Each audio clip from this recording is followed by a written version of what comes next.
Eleven Insiders est de retour. On est là pour préfacer les playoffs, les Champions Playoffs, les Europe Playoffs avec la team d'Eleven, mais aussi avec deux Insiders. Jean Buté, le gardien de l'Antwerp, et Hugo Kuipers, l'attaquant de Malines, seront avec nous dans quelques instants. Et puis l'équipe d'Eleven, aujourd'hui, c'est Patrick Stein qui est là. Salut Pat. Salut Jérémy. Tout va bien? Très bien, merci. Il y a eu un peu de repos là avant les playoffs pour attaquer cette dernière ligne droite. On ne se repose jamais vraiment, on prépare les nouveautés à venir pour les playoffs. On sait que ça usine beaucoup avec Patrick, réfléchir à tout pour vous offrir évidemment la meilleure offre possible. Thomas Châtel est là aussi, flanc droit. Salut Thomas. Salut Thomas. Oui, flanc droit, j'aime bien changer, rentrer sur mon pied gauche, ça passe aussi. Attention, on frappe de Thomas Châtel dans cette Eleven Insiders. On va évidemment parler des playoffs. Ce serait intéressant, il y a pas mal de choses à dire. On refera les points évidemment sur les classements aussi, mais avant cela, on ne change pas les bonnes habitudes que l'on avait prises depuis le début de la saison, c'est-à-dire l'échauffement. Il faut faire un bon échauffement, Thomas. Avec la coupe, c'est un peu l'actualité, j'aimerais revenir là-dessus quelques instants. Thomas, rappelez aussi que vous l'aviez remporté en 2008, c'est ça? Oui, face à Gand. Avec le Sporting d'Anderlecht, face à Gand. Mon ancienne équipe. L'ancienne équipe, c'est vrai, vous êtes passé un peu partout aussi. Partout, je dirais pas, mais là, oui. J'ai des souvenirs de vous aussi du côté de Mons, un petit peu plus récent. Thomas, cette finale de coupe, beaucoup disent que le Sporting d'Anderlecht est un petit peu déçu, d'accord ou pas avec ça? Oui, d'accord. Je pense que on savait qu'une des clés, ça allait être l'expérience de ce genre de match, de ce genre de moment. Et du côté de Gand, il y en avait plus d'expérience, en tout cas au niveau des titres. Et malgré l'absence de De Poitre qui est tombé en dernière minute, je trouve que dans la gestion de la finale, la gestion d'une finale, ça se joue pas comme un match normal. Et c'est quelque chose qui doit se gérer, qui doit s'apprendre. Et ça s'est trop ressenti, je trouve, du côté d'Anderlecht. Et le joueur que j'attendais à ce niveau-là du côté d'Anderlecht n'a pas été à la hauteur. C'est Refailov, évidemment, qui lui était un joueur qui avait connu ce genre de moment. Pat, est-ce que tu as vibré devant cette finale? Vibrer, non. Sauf à la fin, parce qu'une séance de tir au but, c'est quand même toujours prenant, même si on peut dire que c'est une loterie. Moi, je suis pas convaincu par ça, mais voilà, j'ai pas vibré vraiment par le jeu proposé, même par la Gantoise, qui a pourtant, je pense, mérité d'aller chercher son trophée au final. Mais comme Thomas le disait, Anderlecht m'a beaucoup déçu sur cette rencontre-ci. Et peut-être qu'en fait, ils ont perdu le fait de pouvoir acquérir cette fameuse expérience au cours de saison, en se plantant aussi dans un match où il fallait gérer les émotions. C'était dans les tours préliminaires de Coupe d'Europe. Je me dis que si Anderlecht avait fait un parcours, même Conference League, mais si cette jeune équipe dans sa construction avait pu faire un parcours avec encore plus de matchs importants durant sa saison, peut-être qu'il serait arrivé avec un autre état d'esprit, une autre façon de gérer la finale. Et puis c'est aussi la finale contre Vitesse Arnhem. Ouais, contre Vitesse Arnhem. C'est aussi la finale d'un homme, Davy Roof, que j'ai connu à Anderlecht, qui est passé par Anderlecht. J'avais personnellement dit qu'il n'était pas spécialement blanc dans l'élimination de Gand en coupe face au PAOK. Et là, il est passé tout d'un coup du joueur un petit peu de seconde zone, comme second rôle qu'il a souvent, qui donnait comme image, à un gardien qui a offert la coupe à Gand. Et ça change tout dans une carrière. Ça peut être un déclic aussi pour ce garçon qui a souvent un caractère effacé. Et je trouve ça chouette que des joueurs comme ça puissent aussi être les héros d'un match. Ouais, bravo en tout cas à la Gantoise. Les Playoffs 2, les Europe Playoffs sont-ils déjà faussés? C'est une question à laquelle on répondra dans quelques instants. Mais l'autre question par rapport au Sporting d'Anderlecht, Patrick, est-ce que finalement pour le Sporting c'est un vrai coup sur la tête et ça va leur permettre de rebondir pour les playoffs, ou au contraire, c'est un coup sur la tête qui va vraiment leur donner des difficultés supplémentaires pour les playoffs? Ça, la réponse, on l'aura déjà un peu ce week-end. C'est très compliqué de se placer avant. Évidemment, dans le discours de Vincent Compagnie, on a vu toute la communication aussi faite par Anderlecht sur ses réseaux sociaux. Et je pense qu'il l'a très bien fait parce que son discours était vrai. Il a dit directement, il faut passer à autre chose, utiliser le fameux cliché du match par match ou du défi par défi. On s'en moque souvent, mais c'est vraiment ce qu'il faut faire. C'est ce que recommandent les psychologues du sport même. Donc voilà, il faut tourner la page, y aller. Est-ce qu'ils y arriveront? Comme je le dis, on aura un élément de réponse ce week-end, mais le dire avant, c'est trop compliqué. Bon, on n'a pas d'infos pour cette finale de coupe parce que c'est toujours placé avant le début des playoffs. C'est quand même un peu embêtant, c'est pas la première année qu'on en parle. Si ça avait été placé après, on ne serait pas en train de discuter de playoffs un peu faussés ou pas. Oui, mais on trouverait quand même un moyen de dire que c'est mal placé parce qu'il faut attendre la fin des playoffs et que une équipe aurait disputé des playoffs et serait fatiguée, ou une équipe aurait mis 2 mois à préparer ses playoffs si jamais c'était une équipe qui ne participait ni aux Europe ni aux Champions Playoffs parce que le seigneur de la Coupe peut le faire. Donc on aurait trouvé un moyen de dire que c'est mal foutu. Il y a toujours moyen de critiquer un calendrier parce que les calendriers sont trop chargés et qu'au final il n'y a jamais de bonne solution, je pense. La fatigue avant ces playoffs, c'est un élément déterminant ou c'est la dernière ligne droite et le mental va permettre de tenir, Thomas? Le mental fait beaucoup, mais il peut pas tout compenser. Et quand on est allé au-delà de ses limites pendant trop longtemps, à un moment on le paye. Et c'est évidemment le risque de certains joueurs, certaines équipes qui ont peut-être moins de ressources.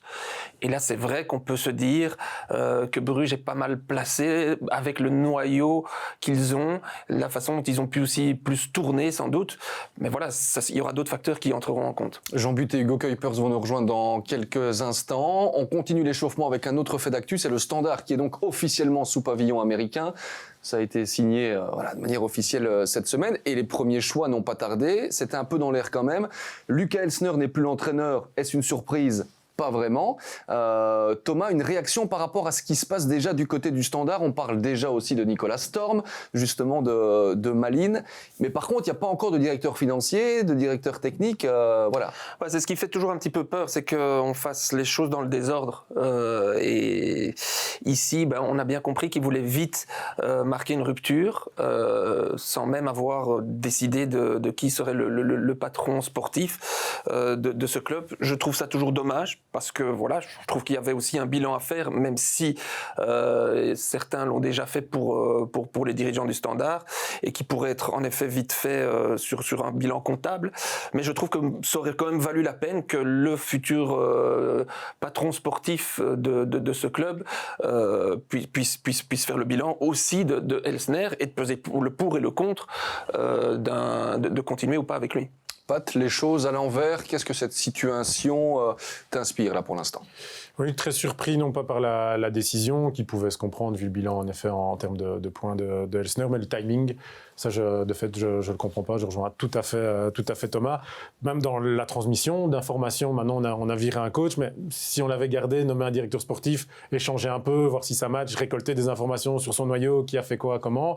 Bon, il y a Will Steele qui est resté, qui pourra peut-être éventuellement jouer ce rôle-là, mais je trouve qu'on se prive d'une possibilité de reconstruire, peut-être pas l'entièreté avec Elsner, mais au moins de savoir où on en est et de faire un état des lieux avec lui. Donc je suis surpris, est-ce qu'on est dans de la com ? Parce que voilà, on attend une première décision rapide des nouveaux propriétaires qui veulent marquer leur territoire très rapidement et que s'ils ne savent pas arriver avec des nouveautés, ils doivent d'abord envoyer un message aux supporters en disant il va y en avoir, parce que du coup maintenant on le sait, il va y avoir un nouveau coach.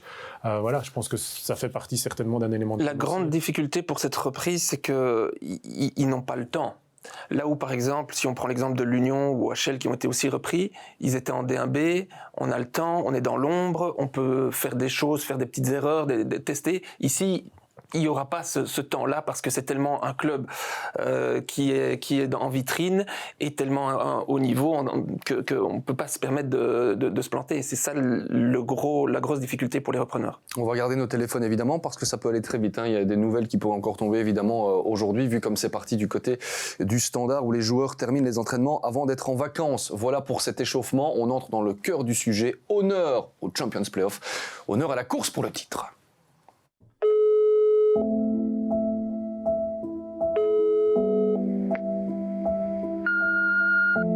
Dennis Habibi, bro, you came a long way.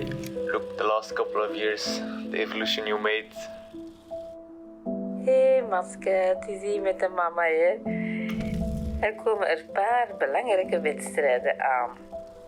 Hey lieve Jari, het is Zoe. Ik herinner mij nog goed hoe je mij vertelde dat het een droom was om naast de grote voetballers te mogen staan.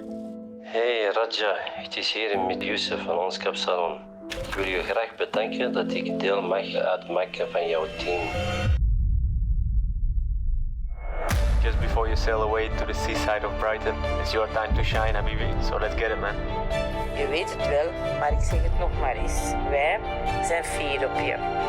Ik kan met alle trots zeggen dat jij dit het meeste verdient. Dus ga ervoor, Jari. It's your time to shine. Raja, nu it is your time to shine. Bye bye.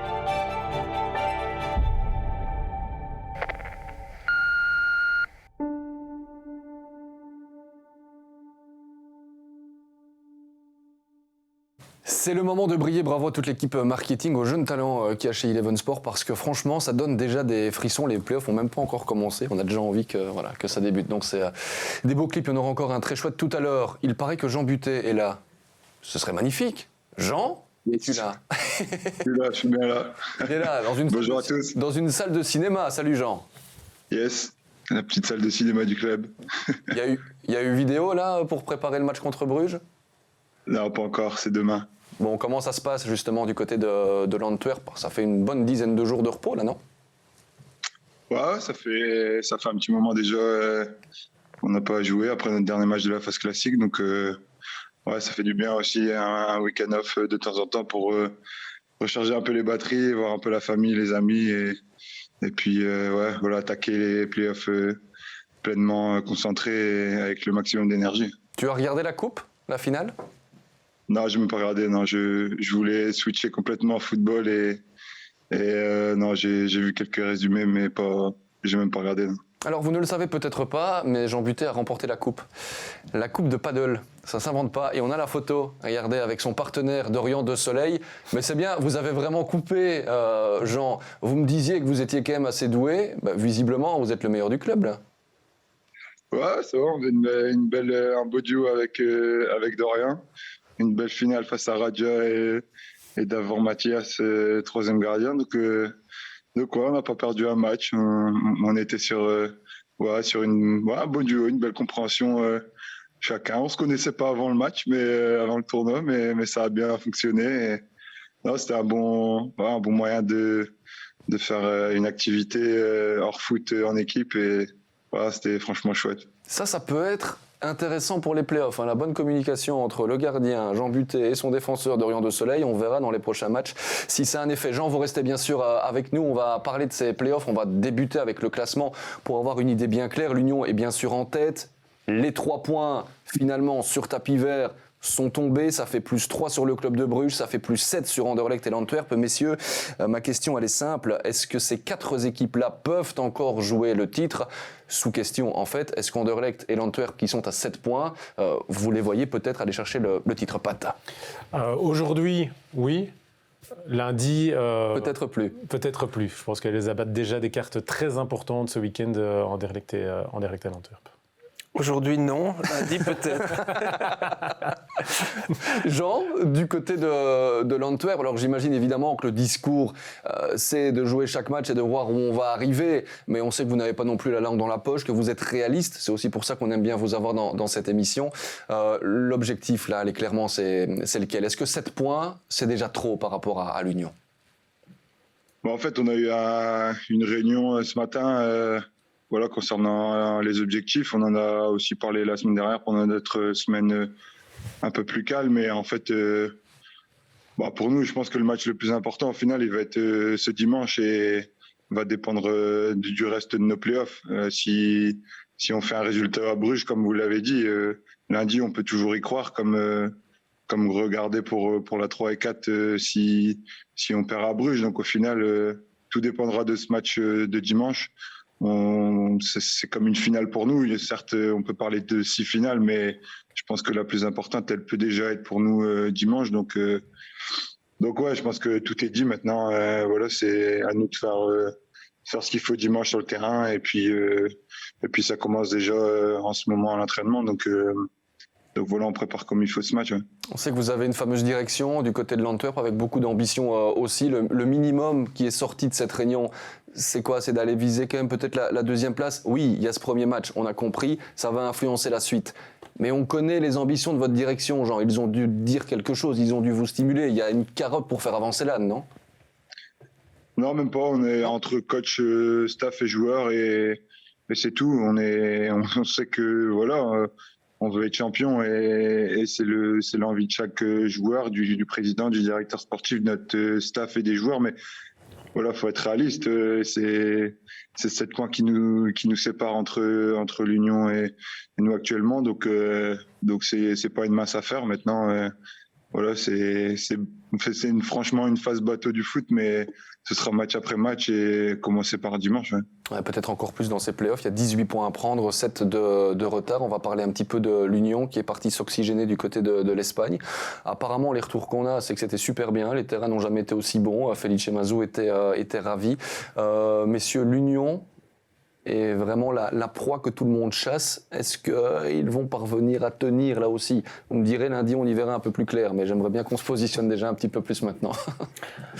Ce qui est sûr, c'est que c'était de plus en plus laborieux au fur et à mesure de la fin de saison pour eux, et qu'ils devaient aller chercher dans leurs réserves. On le sentait, les victoires, les dernières victoires. Donc, ça va être compliqué de toute façon avec un train qui arrive à pleine vitesse. On en parlera de Bruges et son 27 sur 27, c'est ça, c'est 9 matchs d'affilée. Donc voilà, il y a cette pression-là, physiquement et mentalement. Il faudra voir si ça tient le coup. Moi, je crois qu'il y a une énergie comme il n'y en a pas ailleurs, en termes de collectif, en termes d'âme, à l'Union, et ça, c'est leur grande force. On en a déjà parlé dans cette émission. Moi, je l'ai connu avec Genk à l'époque, où on a finalement échoué face à Anderlecht, qui était une équipe plus forte individuellement. Mais quand il y a cette âme-là, tout est possible. Pat, l'Union, justement, quand on regarde les 4 derniers matchs à domicile, il n'y a pas de victoire, en fait. C'est hyper compliqué pour l'Union. Bon, il y a celle sur tapis vert, évidemment, contre le Beerschot. Comment on peut expliquer cela? Peut-être par le profil des adversaires, la façon d'être venu jouer de certains adversaires. Hein. C'était Ostende, Saint-Tron, Eupen. Voilà, des équipes maintenant, en théorie, qui ne devaient pas faire le jeu face à l'Union. Et on a dit depuis le début de la saison, à tort ou à raison, que l'Union avait peut-être parfois plus de mal, justement, dans les matchs où ils étaient favoris, que les matchs où ils pouvaient prendre la position de l'outsider et laisser le ballon à l'adversaire et miser sur la reconversion, l'organisation et les phases arrêtées en play-off, en Champions Play-off. Ils vont se retrouver maintenant... en fait, ils vont reproduire ce qu'ils ont dû faire au mois de janvier, à un moment où on avait dit aussi, ça c'est un premier tournant de leur saison, ils les affrontent tous de suite, ils les avaient affrontés quasiment tous de suite aussi, on pouvait rajouter Genk dans le calendrier de l'Union, et ça s'était très bien passé pour eux. Alors ils vont certainement pas faire un copier-coller, ça ne va pas être un copier-coller, mais je pense que le contexte des matchs va peut-être redevenir plus favorable au style de jeu de l'Union sur ces playoffs. On regarde un petit peu le bilan justement de l'Union face aux équipes du top 4, face à ces équipes justement qui joueront les playoffs. C'est 10 points sur 18. Contre Anderlecht, il y a eu 2 victoires et c'est d'ailleurs la dernière victoire à domicile de l'Union. C'était le 30 janvier.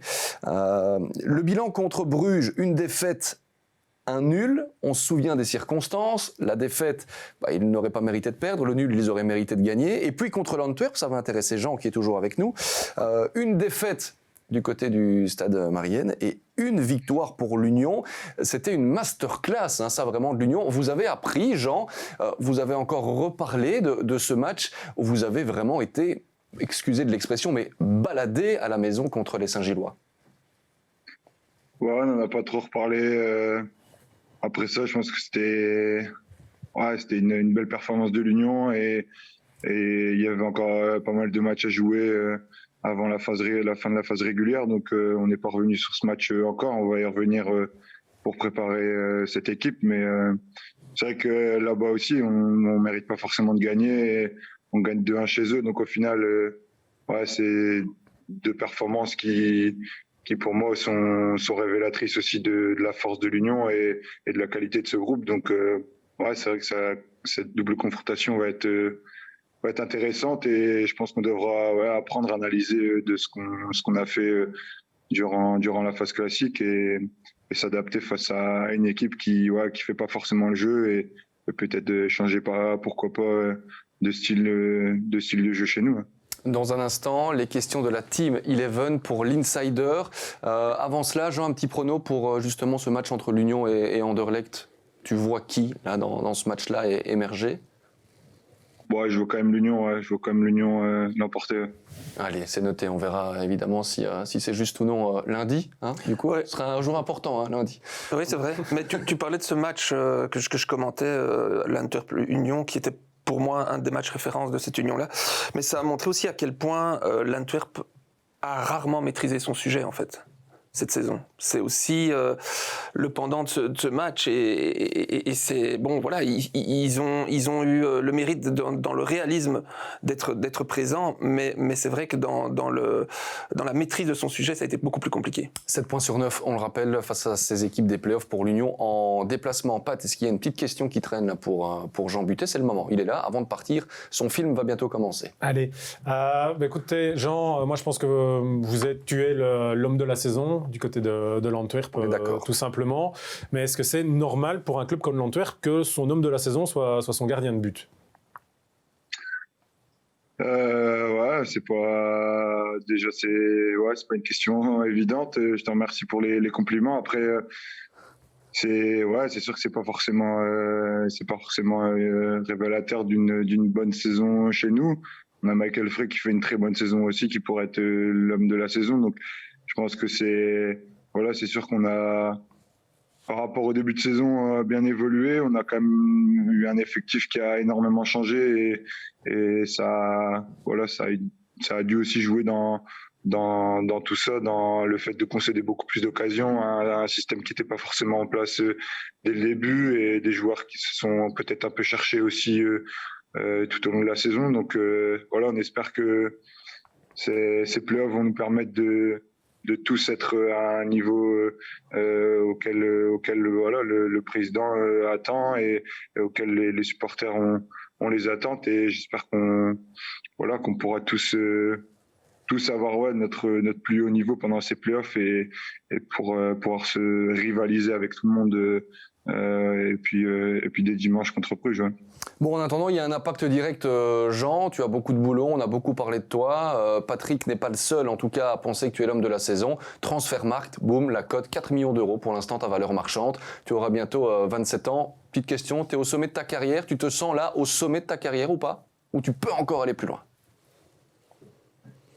J'ai que 27 ans, donc je dirais que je suis pas encore au sommet. Et au sommet, ça sera peut-être dans 1, 2, 3 ans, on sait pas. Et je peux pas le savoir, même si c'est sûr que c'est une superbe saison pour moi. Et ouais, c'est pour l'instant la meilleure saison de ma carrière, la plus pleine en termes de nombre de matchs, en termes de régularité. Donc ouais, c'est sûr que pour l'instant c'est un sommet. Après, il y a peut-être encore un plus haut sommet qui m'attend, donc je m'arrêterai certainement pas là. Hein. C'est l'heure de la toute dernière question avant de laisser filer Jean Buttet.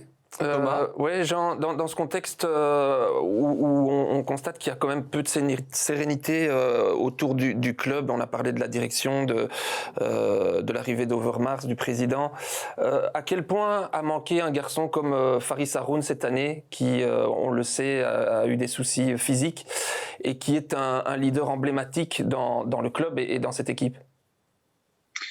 Ouais, je pense que au début de la saison, il manquait certainement ce leader au milieu qui harangue tout le monde, l'arbitre et les joueurs. C'est vrai que ça a certainement manqué. L'arrivée de Radja a amené un peu ce côté compétiteur, un peu harangueur et il a fait ce qu'il pouvait. Maintenant, c'est vrai que Faris à la fois sur le terrain en tant que footballeur amène on va dire des kilomètres et ce qui est pas négligeable au milieu. Donc c'est vrai qu'un joueur comme Faris aurait pu nous manquer cette saison, mais aujourd'hui le coach a fait des choix et c'est comme ça. J'ai pas à commenter ça, même si c'est vrai que les fois où il est rentré en jeu, où il a été titulaire, c'est qu'il a été très intéressant à la fois avec le ballon et dans son leadership. Donc il a toujours été présent et été très pro à l'entraînement et le jour de match avec nous. Donc il nous a aussi beaucoup aidé dans ce sens-là et il va continuer à le faire pendant les playoffs avec notamment des joueurs suspendus au milieu. Merci Jean d'avoir pris le temps en tout cas d'être avec nous dans cette émission. On sait que c'est pas toujours facile d'avoir les joueurs entre les repas, la séance muscu, le repos. Mais il n'y a jamais un refus quand on t'appelle. Merci beaucoup en tout cas et bon play-off. Bon play-off. Ouais, merci. Bon play-off à vous, avec plaisir. On regardera évidemment cette rencontre avec beaucoup d'attention. Ce sera dimanche à 13h30, si ma mémoire est bonne, ce fameux Bruges-Antwerp. Oui, ouais. Eleven Pro League 1, avec toute l'équipe. On sort les grands moyens, bien sûr. Bruges. J'ai envie qu'on parle un petit peu de Bruges. Est-ce que Bruges est le candidat numéro 1 pour le titre ? On dit que Bruges est serein. Il y a une belle série pour l'instant. Ils sont tellement sereins qu'ils sont déjà en train de préparer la saison suivante avec Björn Mejer, là, le néerlandais qui est arrivé. Candidat numéro 1 au titre ? Devant l'Union ou pas ? Non, je pense que l'Union reste le candidat numéro 1. Mais Bruges, dans cette situation d'outsider, est très dangereux. Est très dangereux parce qu'ils ont eu le temps de reconstruire maintenant quelque chose de très solide, parce qu'ils ont un noyau comme personne d'autre, comme aucun autre club en Belgique. Et que Schröder a trouvé ce fameux équilibre qui a mis du temps. Hein, et au début, Dieu sait si dans ces tests c'était compliqué. Et en même temps, voilà, sur le plan comptable, c'est impressionnant. Mais pour avoir aussi suivi Bruges deux, trois fois et les avoir commentés, c'est pas toujours non plus au niveau de la fluidité parfait. Ouais, c'était chaud au début avec Schröder, pas mal critiqué. Va-t-il rester la saison prochaine ? Vous allez me dire, ouais, mais là tu vas déjà un petit peu trop loin, on va déjà essayer de voir cette première journée de play-off. Mais c'est parce qu'évidemment il est cité à l'Ajax, où Ten Hag, lui, c'est officiel, rejoint Manchester United, donc ça pourrait bouger à ce niveau-là. On sait qu'il connaît bien l'Ajax pour y avoir été T2. Oui, et surtout qu'à un moment, à Bruges, on était avant la Super Série. Je crois que la direction avait peut-être fait trop vite le point, mais était quasiment persuadée d'avoir fait une erreur de casting avec Schröder, où il a pris certaines décisions. Point d'ailleurs de comparaison avec Philippe Clément et ce qui lui est arrivé du côté de Monaco aussi. On l'a annoncé viré en fin de saison à un moment par la direction de Monaco. Et maintenant, il enchaîne les bons résultats. Mais donc, pour en revenir à Schröder, il a mis une dynamique en place avec des matchs abordables que Bruges devait gagner. Là, on peut inverser aussi la situation. Maintenant, Bruges va jouer des matchs au sommet contre des adversaires quand même qui peuvent lui convenir au-delà peut-être de l'Union, mais je pense que Bruges aurait été plus embêté de voir Gand en play-off qu'Anderlecht ou l'Antwerp. Donc Bruges a quand même de quoi vraiment embêter l'Union. Et même lors de la première journée, mais Bruges joue avant l'Union. C'est vrai que ça déjà moyen de revenir à égalité de points et de les mettre sous pression aussi. Au-delà de ça, plus que jamais, une énorme différence de philosophie entre l'Union. On a parlé de ce jeu qui avait besoin d'espace et Bruges, plus encore que sous Clément, qui veut le ballon, qui veut cette possession. Je ferai une petite comparaison entre ce qui peut se passer en Première Ligue. Je sais que Patrick est un grand fan de Liverpool, mais on a un Liverpool qui aime repartir en transition rapide et avec des joueurs rapides et un City qui adore avoir le ballon et camper autour des 16 mètres adverses. Voilà, petite comparaison, mais là aussi, ça se jouera entre ces deux philosophies-là. Vous teasez en fait la lutte pour le titre en Première Ligue, mon cher Thomas. Pas vraiment, c'était pas réfléchi. Le beau football, et ça c'est bien vrai. Gand qui est la seule équipe en 2022 à avoir battu le club de Bruges d'ailleurs. Il y avait le championnat, il y avait la coupe aussi, on ne l'oublie pas. Et puis petite statistique intéressante, c'est que le club de Bruges est invaincu contre les 3 autres équipes qui participeront au Champions Playoff.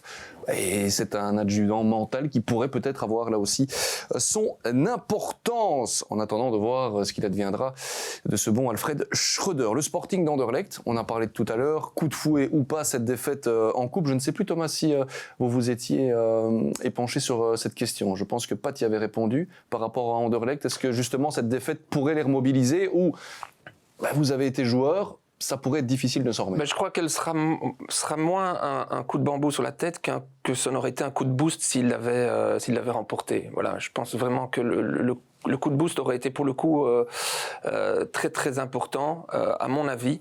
Ça aurait libéré les joueurs. Et le problème, c'est qu'on l'a dit, ce match de coupe, ils l'ont mal géré. Et maintenant, ça ne va être que des finales de coupe.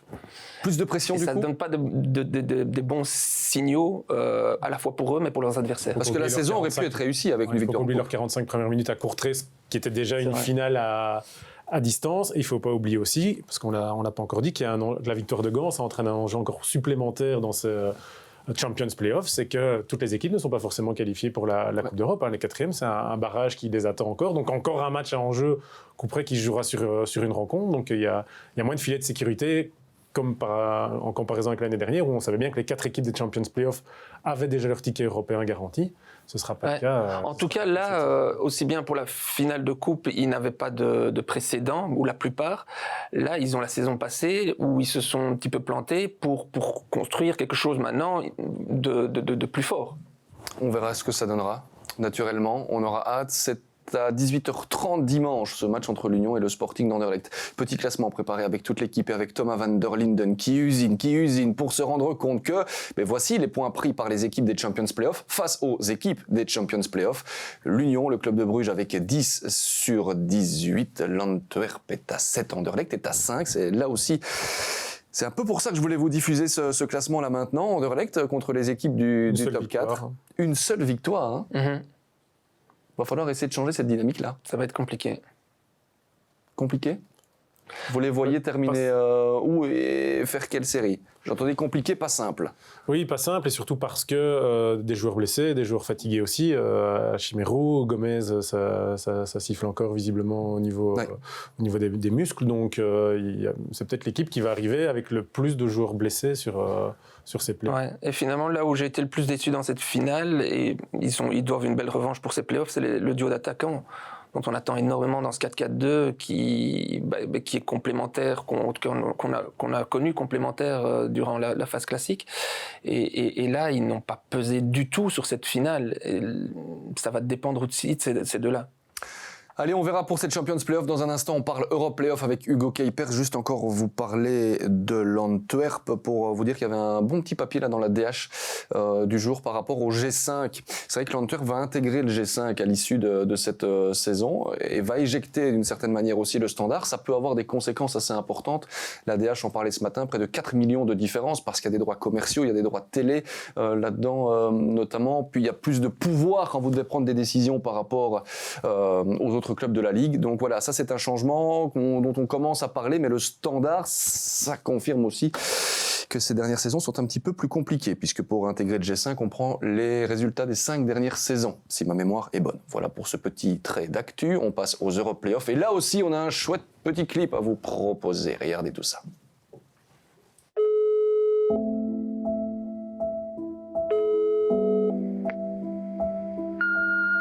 Hallo Tarek, hier hou je grote broer Mo met Tissoudali. Ik weet wat je allemaal hebt moeten opofferen om je doel te moeten bereiken. Yo Joris, c'est Ryan. Ah, que dire de toi frérot? Que dire de toi mon frère? Hallo Rob, hier opa in Sint-Truiden. Beetje verwonderd? Je weet toch dat ze opa voor alles gebruiken. Hello, Junya. Junya がベルギーの元気で初めの一歩を踏み出した時からお世話になっている共同通信のエルスです。Blijf zo doorgaan, je hele familie is super trots op jou. C'est ton moment pour briller maintenant. Ne t'arrête plus jamais frère. Het is nu tijd om te schitteren. Manneke, we zijn fier op je. Succes, zo dikwijls al gezegd. あなたの才能を見せつけることができると思います。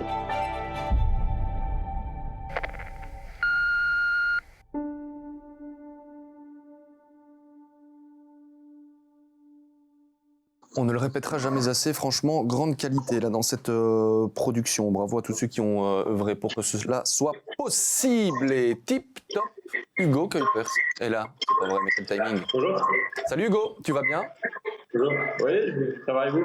Très très bien. On est dans quel état d'esprit? On est serein, on est impatient, on est un petit peu inquiet avant le début des Europe Playoffs là? Non, assez serein et moi personnellement impatient, oui. Hâte d'y être. Bon, impatient d'encore marquer des buts parce que là pour l'instant ces dernières semaines et j'ai même envie de dire cette saison, c'est plutôt pas mal là ce qui se passe. Oui, clairement, on va essayer de rester dans la continuité de ce que j'ai pu faire cette saison, mais surtout collectivement continuer à produire notre jeu et essayer d'avoir des résultats. Hugo, tu restes évidemment avec nous. On va regarder le classement de ces Europe Playoffs parce qu'on va en discuter et ça pourrait avoir son importance. Gand est en tête avec 31 points pour les Gantois. C'est 4 de plus que le Sporting de Charleroi. C'est 5 de plus que Genk et que Malines. Ma question, bien tiens, je la pose à Hugo pour commencer. Est-ce que ces Europe Playoffs sont déjà un petit peu faussés après la victoire de la Gantoise en coupe? Ou alors est-ce que c'est une bonne affaire pour vous? L'avenir nous le dira, mais personnellement, je pense que Gand est assez professionnel et reste compétiteur. Donc, une fois, peut-être que maintenant, ils vont aborder les playoffs de façon plus sereine, mais une fois sur le terrain, peu importe le 11 de base qui jouera, ils seront là pour faire bonne figure. Ça pourrait faire vos affaires. Vous êtes à 5 points des Gantois. Hugo, s'il lève un tout petit peu le pied, façon de parler, ça pourrait être bien pour vous, évidemment. C'est quoi l'objectif de Malines? On va clairement essayer d'accrocher cette 5e place, mais voilà, il y a ce petit retard de 5 points qu'on va essayer de combler au plus vite et essayer de jouer les troubles faits jusqu'au bout. Pourquoi on ne rediviserait pas encore les points par 2? Patrick, la Gantoise qui gagne la coupe, est-ce que ça... Allez, on va le dire comme ça, est-ce que ça fausse un peu la compétition ou pas? Ça dépend, comme Hugo le disait, surtout comment la Gantoise, du coup, avec ce succès, va aborder ses playoffs, s'ils ont envie de les jouer à fond, si Van Azebroek a déjà envie de préparer la saison prochaine aussi, quitte à ripolliner son équipe de temps en temps, une fois ou l'autre. Il faudra voir et les premiers matchs nous donneront certainement les réponses à ce niveau-là. Petit message à la régie, on entend fort le retour d'Hugo Kuiper. Si on peut peut-être juste couper ce son pour que tout le monde s'entende parfaitement, ce serait parfait. Thomas, la question est la même. Je vais donner un bête exemple. Si il laissait au repos, ce qui serait totalement probable, un garçon comme Ojija qui est sorti avec blessure de la finale, ça aurait un énorme effet. On a vu un Gand avec et sans Ojija, non seulement en finale, mais en fin de saison aussi. C'est pas la même équipe. Là où ils auraient sans doute fait tout pour retaper Ojija, ici, ils vont prendre 0 risque par rapport à des garçons comme lui. Même chose pour De Poitre, même chose pour d'autres. Donc oui, ça aura un effet, mais je ne mets pas en doute la qualité du noyau de Gand, je ne mets pas en doute le fait qu'ils vont aller tenter d'aller jusqu'au bout pour aller devant, mais c'est complètement différent, ça, il y a rien à faire au niveau de la pression qu'on se met soi-même en tant que coach, en tant que joueur. On rappelle quand même que si on parle d'éventuellement fausser la compétition, c'est parce que la Gantoise, grâce à sa victoire en Coupe de Belgique, ne peut pas aller chercher un meilleur ticket européen que ce barrage d'Europa League qui lui a donné, qu'ils ont été chercher avec ce ticket de la finale. Charleroi-Malines samedi comme premier match et Gand-Genk comme première rencontre aussi. Mais qu'attendre finalement, Pat, d'un Sporting de Charleroi aussi dans ces Europe Playoffs? Je crois que c'est Malines, Charleroi. Qu'est-ce que je dis? Charleroi-Malines. Eh bien, ce sera Malines-Charleroi. Voilà. Merci pour la rectification. Pas de souci. Charleroi, je pense qu'il y a un objectif à jouer. On voit aussi toute la campagne de com du club qui s'est mis en route, où ils veulent remplir le stade. Il y aura des belles affiches pour les Carolos. Et donc, il y a une opération séduction à faire. Et pour connaître un petit peu le public Carolo à faire, pour que l'opération séduction, elle marche, il faut du spectacle sur le terrain, mais il faut des résultats. Aussi, du côté de Charleroi et des victoires face à des adversaires probants. Et c'est le cas dans ces Europe Playoffs. Donc, le défi, il sera là. Pourquoi pas écrire une belle histoire? Ils ont 6 matchs pour le faire. Ils ont les moyens pour le faire aussi, même s'ils n'ont pas toujours brillé non plus dans les matchs coup près cette saison pour eux, du côté des Zèbres. Donc ce sera un beau défi à avoir. 8 sur 18 pour Charleroi contre les équipes de ces Europe Playoffs. Thomas, plutôt... Voilà, comment on se positionne par rapport au sport? C'est l'occasion idéale pour Edouard Steele de faire en sorte que la greffe prenne définitivement. Parce qu'on ne peut pas dire que la greffe est prise complètement... C'était un peu irrégulier. Ça a été trop irrégulier. Au niveau du contenu, évidemment, après le départ de Nicholson, ça a été compliqué de retrouver un équilibre. Et donc, voilà, c'est à Edouard Steele maintenant de montrer une continuité dans ces playoffs et montrer qu'ils sont capables d'aller chercher quelque chose. Et ce serait un signal fort par rapport au club et par rapport à l'avenir, parce que c'est important, c'était un pari de faire venir un garçon comme Edouard Steele, qui a de très bonnes idées, qui est quelqu'un qui est un coach moderne, mais qui, comme tout coach, va devoir faire des résultats, et avec l'objectif, Patrick en parlait, de remplir le futur nouveau stade en amenant du contenu en plus que des résultats. C'est très ambitieux, mais la direction Carolo l'est. Parce que là, on parle de 20 000 personnes pour le futur stade. Hugo, le Sporting de Charleroi n'a pris qu'1 point sur 6 contre vous cette saison. Ce premier match-là, il sera décisif, vous pensez, ou pas spécialement? Décisif en partie, mais il sera très important, surtout à domicile, pour bien commencer. Charleroi est une équipe qui nous a assez bien réussi pendant la phase régulière, et même à domicile, on aurait dû empocher les 3 points, mais ils ont réussi à rectifier le tir en deuxième mi-temps. Ce sera à nous de faire un match sérieux et de faire plaisir à nos supporters comme on a l'habitude de le faire à la maison. Il y a une ressemblance entre vous deux, entre ces deux équipes, c'est le fait que vous jouez souvent des matchs avec des mi-temps différentes, et on l'avait vu notamment à Malines, et je trouve que vous êtes deux équipes qui pouvaient montrer un super visage et beaucoup moins beau dans le même match, et ce serait intéressant de voir laquelle des deux équipes peut tenir son niveau le plus longtemps, ça c'est clair. Hugo, par rapport à cela, c'est vrai qu'il y a plusieurs fois, notamment ces dernières semaines, où vous meniez au score, parfois même de 2 buts, et où finalement ça ne se passait pas très très bien. Absolument, c'est quelque chose sur lequel on travaille, cette continuité sur les 90 minutes, mais voilà, je pense que c'est déjà assez compliqué de mener autant souvent au score dans un match sur une saison, et nous on parvient à le faire, donc à nous d'être plus solide défensivement, et parfois faire le dos rond, pas toujours vouloir mettre trop d'intensité, ou voilà, c'est logique que pendant 90 minutes, il y a certaines périodes d'un match où on doit subir et passer cette passe. 13 buts, 8 passes décisives en 29 matchs pour Hugo cette saison. Il y a déjà eu des approches là pour le futur, Hugo? Pas dont moi j'ai été mis au courant, du moins. Donc on verra bien à la fin des playoffs ce qui viendra, s'il y a un projet ou une offre concrète qui pourrait satisfaire toutes les parties. Mais pour l'instant, moi personnellement, dans ma tête, ça n'a aucun intérêt de penser à un départ, dans la mesure où je pourrais jouer de mauvais playoffs. Donc à moi d'abord d'être performant maintenant sur les 6 derniers matchs, et puis on fera le point. Est-ce que Nicolas Storm est dans le même état d'esprit? Vous l'avez croisé, parce qu'on parle beaucoup de lui du côté du Standard là, pour l'instant. Oui, mais Nico a déjà été dans la situation l'été dernier où il avait fait de très très bons playoffs, et c'est un garçon qui a vraiment la tête sur les épaules. On l'avait vu avec sa présélection, lui il n'a absolument pas été perturbé par ça, et il n'y a aucun souci pour qu'il soit focus sur les playoffs. On a parlé de Gand, de Charleroi, de Malines. Hugo, vous restez encore un petit peu avec nous. On va parler du Racing Genk aussi. J'ai presque envie de dire, s'il y a une équipe qui doit absolument remporter, bon, ils sont mal en point, ils sont quand même assez loin au classement de départ, mais une équipe qui doit sauver sa saison, Thomas, c'est Genk. Et ils sont allés tout juste dans ces playoffs. Ils viennent de très loin, et ça a failli être la catastrophe là-bas de ne pas se qualifier pour ces playoffs 2, surtout face au rival Saint-Tron. Je ne dois pas vous faire un dessin sur la rivalité entre ces deux clubs. Ça gronde là-bas à Genk. Je pense que s'il n'y a pas une victoire dans ces playoffs Europe, ça va être très compliqué pour Stork. Il n'a pas amené ce qu'on attendait. Il y a des choix qui ont été compliqués ces derniers temps dans les transferts aussi, là où on était habitué à faire de très bons choix. Mais surtout, on a perdu un petit peu l'essence même du club et son business model, qui était de faire monter des jeunes du cru. Et ça, on en trouve, je trouve, pas plus assez dans l'équipe. Les jeunes qui s'exportent bien, puisque Van de Voort en 2024 sera du côté de Leipzig, ça a déjà été officialisé. Étonnant comme transfert.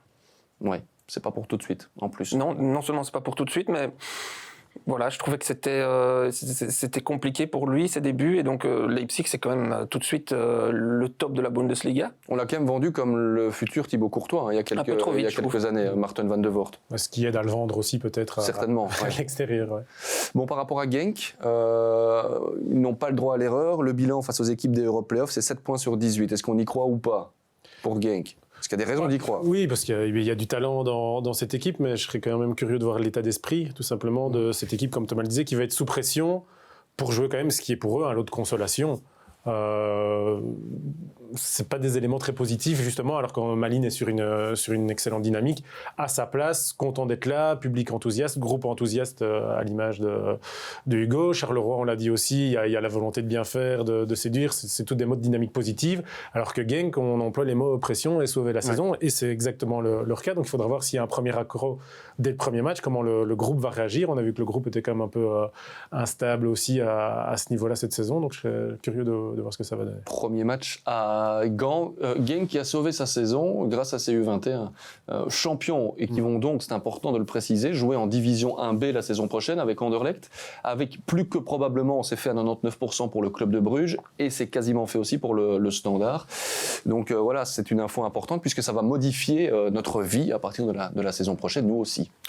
Oui, il suffit de voir l'exemple des jeunes brugeois pour savoir que c'est hyper important d'avoir son équipe espoir qui peut se frotter aux adultes et en D1B en l'occurrence. Là, ça donne un avantage et une avance pour les clubs qui vont pouvoir déjà suivre Bruges. Excitant ou pas de savoir que ces 4 équipes-là, de jeunes dans lesquels il y a du talent, vont venir se greffer à la division 1B ? Oui. Franchement, oui, je pense que ça va rendre cette division AB qui, voilà, on la regarde à la fin pour voir en fait qui va être champion, qui va monter, qui va faire le barrage, et on suit un petit peu selon les affinités le cœur de la saison. Mais là, ça va nous donner des rendez-vous à Anderlecht Standard U21. Ça va attirer l'attention, ça va, et comme Thomas le disait, donner de l'expérience aux jeunes. Donc non, c'est pour moi une bonne chose. Allez, on va terminer avec Hugo aussi. Comment tu juges finalement ta saison ? Moi, personnellement, je la juge assez satisfaisante parce que je trouve que j'ai pas assez fait de match parfait. Bon, voilà, quel match parfait, mais de match où j'ai allié du contenu avec les statistiques. Les stats sont clairement bonnes, mais je vois ces playoffs un peu comme consécration personnelle où je peux mettre en place l'expérience que j'ai acquise sur la phase régulière. C'est un beau discours, hein. Aussi on parlait de la motivation avec Pat, mais là ça transpire bien la motivation. Messieurs, est-ce que vous avez une petite question aussi à poser à Hugo avant de le laisser filer ? C'est le moment de vous manifester, vous avez un buzzer. Thomas. Mais peut-être par rapport à la naïveté du jeu de Malines. Pour moi, Malines, c'est un petit peu l'antithèse de l'Antwerp dont on a parlé tout à l'heure, qui a été très réaliste en proposant très peu de contenu. Malines a peut-être été l'équipe qui nous a proposé le plus beau contenu, mais avec ce côté parfois joueur, naïf, qu'il faudra gommer. Je ne sais pas, Hugo, si vous en parlez, et quelle piste tu vois pour gommer cela ? Non, bien sûr qu'on en a parlé, car voilà, cette fragilité défensive qui a pu, à juste titre, être notre faiblesse, on va essayer de la combler en faisant le dos rond sur certaines parties du match où on subit, mais on en est conscient. Voilà, on va essayer de faire mieux pendant les playoffs. Pat, ce sera presque le mot de la fin. Oui, petite question, je vais quand même en revenir à tes stats qui sont excellentes, parce que tu es un des meilleurs rookie, on va dire, qui a fait sa première saison complète de Pro League avec une belle liste juste devant toi. C'est Zirkzee, Undav et Frey. Donc les stats, elles sont bonnes. Mais justement, toi qui as découvert au final notre Pro League sur les pelouses cette saison, tu penses quoi du niveau global du championnat ? Il t'a surpris positivement, négativement ? Non, il m'a surpris positivement car par rapport à ce que j'avais connu en France ou en Grèce, ici le championnat est assez homogène et il y a beaucoup de surprises qui peuvent se passer de week-end en week-end, là où dans le championnat grec surtout le championnat était pour les 4 gros, mais voilà, chaque équipe a ses forces et tout le monde peut un peu ennuyer tout le monde et je pense avoir la chance, moi personnellement, d'évoluer dans une équipe où mon style de jeu correspond parfaitement à ce qu'on essaie de mettre en place et ce qui fait qu'on a un jeu aussi attrayant cette année. Et on sent qu'il est épanoui. Merci en tout cas Hugo d'avoir été avec nous dans cette 11 Insiders. Bon début de play-off et bon match donc face au Sporting de Charleroi. Messieurs, on termine avec vous. Vous voyez qui en Division 1 la saison prochaine accompagné Westerlo, le RWDM ou bien Serein, Pat ? Le RWDM. Le RWDM ? Un point. Oui, c'est ma sensation aussi quand on voit la saison de Serein qui s'est montrée à certains moments là aussi très joueuse, avec de super talents, mais trop naïve et sans doute que le RVDM pourrait punir ça. Premier élément de réponse, samedi 18h30, Eleven Pro Ligue 1 avec RWDM Serein. Et puis une semaine plus tard, ce sera Serein RWDM. Match aller-retour. Donc, Eleven Insiders revient jeudi prochain. On parlera encore de ces playoffs. Et puis lundi sera passé. Et du coup, on pourra voir évidemment un petit peu plus clair dans tout cela. Merci beaucoup, Patrick. Avec plaisir. Merci beaucoup, Thomas. Ciao, ciao. Excellente fin de semaine à vous et à vous aussi qui nous regardez ou qui vous nous écoutez. Ciao, ciao.